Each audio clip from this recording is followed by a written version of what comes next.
자, 말씀을 정리하겠습니다. 자, 우리 성도님들도 말씀을 정리하도록 하겠습니다.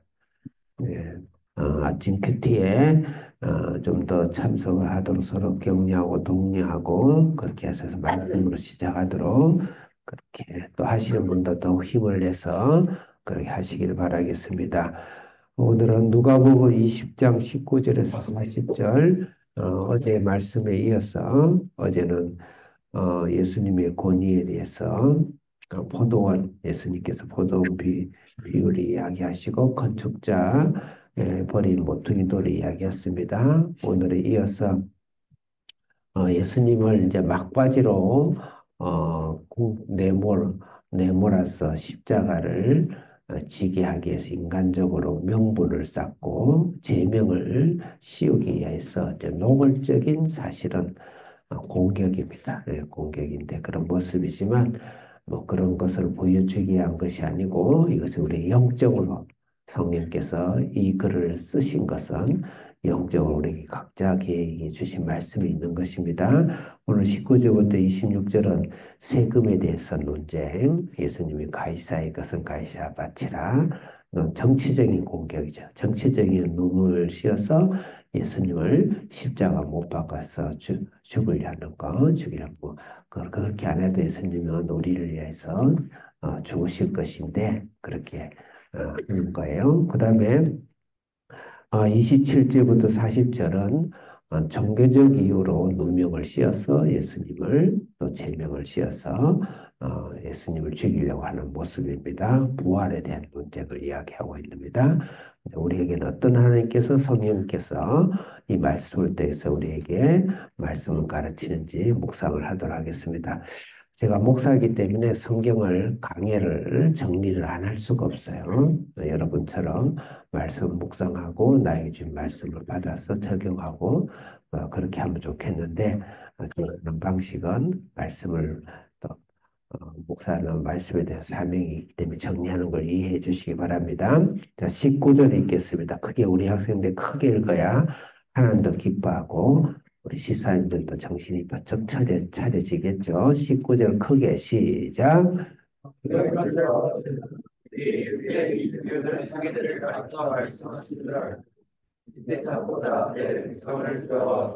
네, 즉시 잡고 다르다. 이제 예수님은 노골적으로 예수님을 단두대로 올리려고 지금 하고 있습니다. 이런 우리를 공격하는 원수들, 이 세상의 모든 사람과 사건으로 우리를 공격하고 하지만 그 배후에는 악한 원수 마귀 사탄이 있다. 그래서 예수님 가는 곳마다 귀신을 영을 쫓아내는 일을 하셨죠. 그래서 이제 거의 귀신의 거의 이제 지금 이제 몸부림을 치고 있는 모습이에요. 이들의 특징 중에 하나가, 공격하는 자의 특징 중 하나가 백성을 두려워하더라 그랬어요. 하나님을 두려워해야 되는데 사람을 두려워한다. 사람의 눈치를 본다. 예, 물론 우리가 사람에 대해서 무례하게 행하셔는 안 되지만 하나님의 말씀을 벗어나는 일에 있어서 사람을 두려워하고 이 세상의 흥행을 두려워하고 이 세상의 트렌드를 두려워해서는 안 돼요. 예, 마치 루저 기분이 들더라도 하나님의 말씀을 중심으로 살아가는 사람이 나중에 이 세상을 정복하고 제패하고 성공할 수가 있습니다. 사람을 두려워하는 일 하지 않고 오늘날 모든 사회와 정치도 다 사람을 두려워하고 만드는 정치고 또 사회고 이념이고 또 제도고 이렇게 돼 있기 때문에 결국 그 나라와 그 사회는 망하죠. 우리 특히 신앙인들은 하나님을 두려워하고 말씀 중심으로 살아야 되겠다. 20절 읽겠습니다. 시작.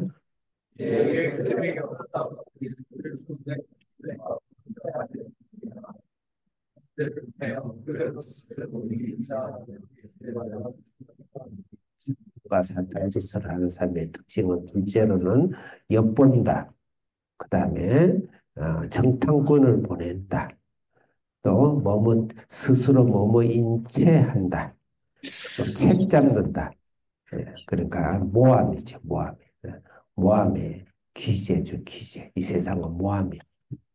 그래서 우리가 슬기로운 비둘기처럼 뱀처럼 지혜롭고 절대 우리가 착하더라. 특히 크리스찬들이 세상의 모함 과 계책에 잘 넘어가요. 잘 쏙혀요. 그리고 특히 우리 한비전 학생들은 세상에 지금 있는 여러분 또래 애들하고 다르게 살다 보니까 한 5년 여기서 5, 6년 살다가 지금 미국 대학에 가면 그냥 훅 빠져버려요. 그 모호한 거. 절대 지혜롭게 해야 돼요. 그래서 세상은 항상 남을 뭐 읽는 체하고 또 책장, 모함하고 엿보고 이런 곳에서 우리가 능력을 키워야 되겠다. 21절 읽겠습니다. 시작.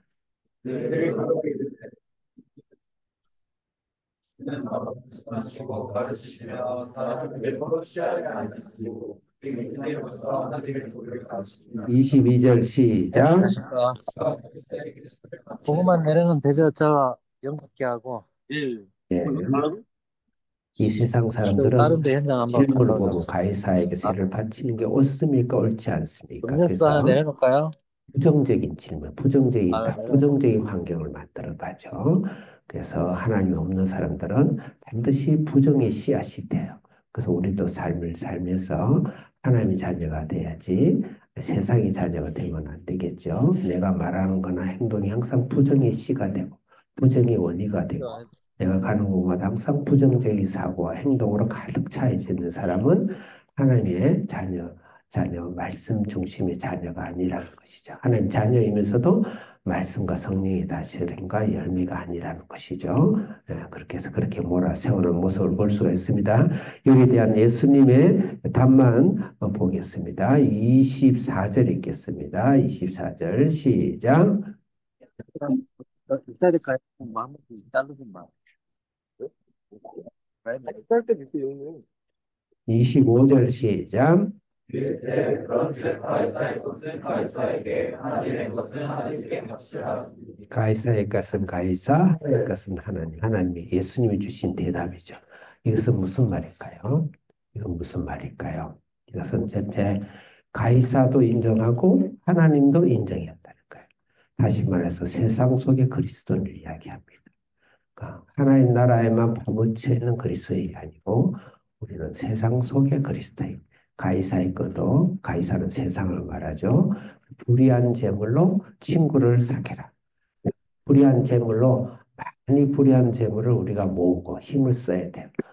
그래서 불의한 재물이라는 것은 이 세상에 타락된 이 세상의 상황을 설명하는 거예요.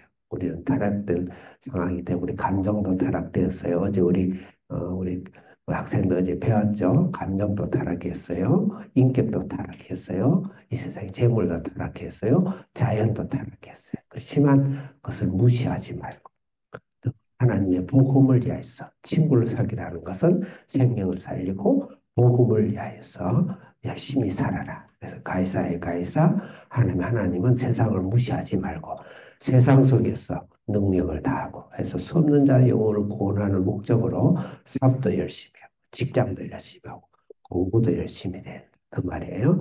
두 번째로는 세상과 그다음 하나님 나라의 분리입니다. 두 번째, 똑같은 말인 것 같지만은 우리가 우리의 영혼은 하늘 것으로 바라보면서 위의 것을 바라보면서 이 땅에 우리가 발을 딛고 있지만 이 땅의 사람이 되면 안 된다는 것이죠. 다시 말해서 이 땅의 가치관과 이 땅 안의 세계관으로 살면 된다는 거예요. 돈을 벌어도 우리의 가치관은 하나님 나라에 있어요. 세계관은 하나님 나라에 있는 것이에요. 이 땅에 있는 가치. 그래서 교회와 세상은 분명히 분리되어 있습니다. 같이 하면 안 돼. 세상 일을 열심히 하는 것이 그냥 교회 일을 열심히 하는 거다. 너무 그렇지 않습니다. 예, 하나님의 복음을 위해서 세상 일을 우리가 수단과 과정과 방법으로 쓰는 것이지 그 자체가 하나님 나라는 아니에요. 오늘날 교회에서 자유주의 많은 사람들이 그냥 가난한 자도 없고 세상 일 열심히 하는 것이 마치 하나님의 일인 것처럼 생각하는데 그렇지 않습니다.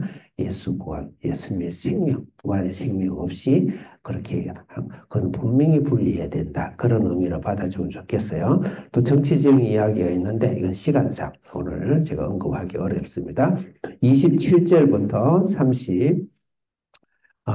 33절까지는 형수 치수제인데 결혼법이라 그래요. 지금 현대인은 이게 도저히 이해가 잘 안 가는 거예요. 그렇지만 예수님이 오신 이전과 이후는 인생의 인간의 삶이 완전 달랐습니다. 현재 여러분들이 삶이 예전에도 이 혜택을 받았던 게 아니에요. 예전에는 동서고금을 막론하고 여자는 사람 취급을 못 받았어요. 애들은 절반은 죽었어요. 그러니까 애들도 사람 취급하지 않아요. 그 다음에 신분 차이가 노예는 사람 취급하지 않습니다. 당연하다고 생각하지만 하시면 안 돼요. 예수님의 선물이에요. 예수님 감사합니다. 그래요. 지금 한번 해보세요. 예수님 감사합니다. 예, 크게 이야기해서 예수님 감사합니다.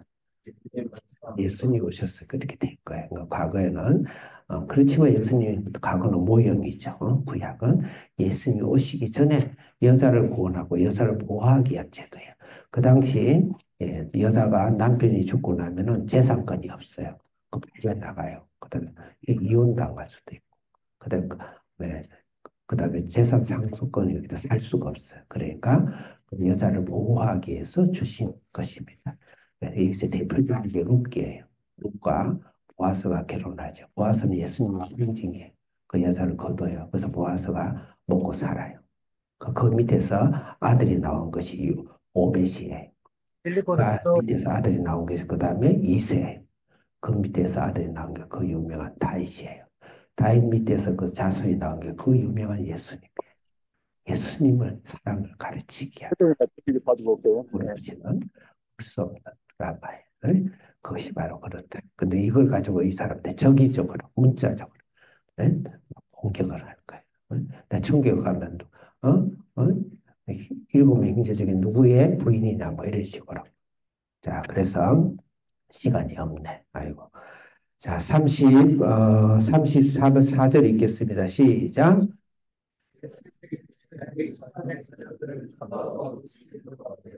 35절 크게 시작.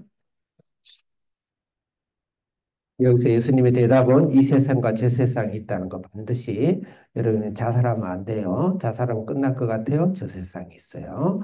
영원한 지옥에서 자살하면 큰 죄요. 있다. 그 다음 36절 읽겠습니다. 시작.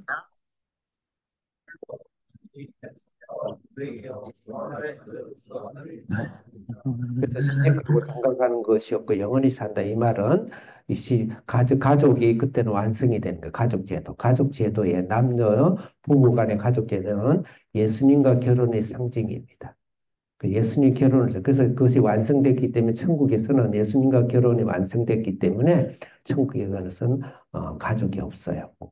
그 서운하게 생각하지 마세요. 그래서 지금 생각해 보세요. 여러분 말을 해보세요. 남편은 부인을 예수님이라 생각해야 돼요.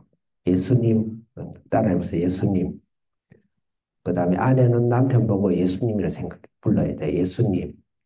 그걸 상징하는 거예요. 그래서 부부는 평등한 거예요. 기도하겠습니다. 살아계신 우리 하나님 아버지 감사합니다.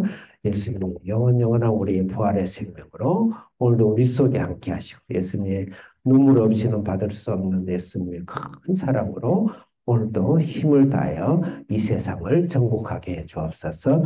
예수님 이름으로 기도합니다. 아멘.